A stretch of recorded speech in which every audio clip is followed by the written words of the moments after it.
Hello, everyone. My name is Ajihei. This time, we'll introduce a phrase you're sure to hear when visiting Japan. That phrase is Irasshaimase. This simple greeting carries deeper meaning than just a casual salutation, reflecting the Japanese sense of hospitality and respect for customers. In this explanation, we'll also explore the concept of omotenashi that lies behind it. Irasshaimase. Irasshaimase is a greeting used in various situations such as stores, restaurants, and inns in Japan. It is meant to convey both a warm welcome and respect for the guest. Grammatically, it is formed by adding the polite suffix mase to the honorific verb ilashal, showing respect while expressing the intention to welcome someone. Cultural background.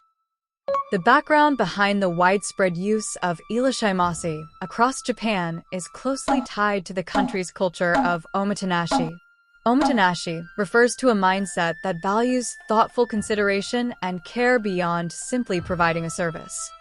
For example, in a traditional ryokan, before guests arrive, the room temperature and scent are adjusted, and the food is carefully presented with seasonal ingredients.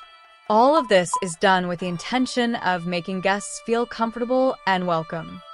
The phrase Irasshaimase also reflects the spirit of omotenashi. It conveys not just "thank you for coming," but also an unspoken message of "we hope you have a special time here." Even if it's just for a routine shopping trip, there's a desire to create a pleasant environment for the customer. Actual scene. In actual situations, the phrase can be heard in various places. For example, in Kyoto's traditional tea houses, staff greet visitors with a respectful bow and say, "Irasshaimase." Likewise, in modern shopping malls, the phrase is heard throughout, contributing to a pleasant shopping experience for visitors. Interestingly, there is no specific reply expected when someone says "Irasshaimase."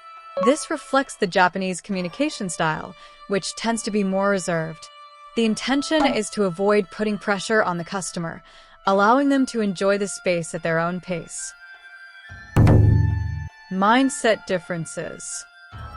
In some countries, it's common for store employees to not greet customers directly, possibly because the cultural norm treats customers and staff as equals. In Japan, however, while the customer and the store are technically considered equal, the staff avoid presenting themselves as equals outwardly. The reasoning behind this is that the customer is seen as choosing the store out of many options, and they are treated with respect as if they are the higher party. This sentiment is also reflected in the Japanese phrase, "the customer is always right," which embodies this notion. Caution.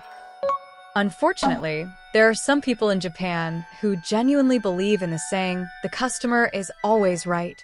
As a result, you might encounter some rude behavior from Japanese individuals during your travels. However, these individuals are simply holding an incorrect belief, and they should not be considered examples to follow. The fact remains that the relationship between the customer and the store is one of equality, and this holds true in business across all cultures and countries. If not said.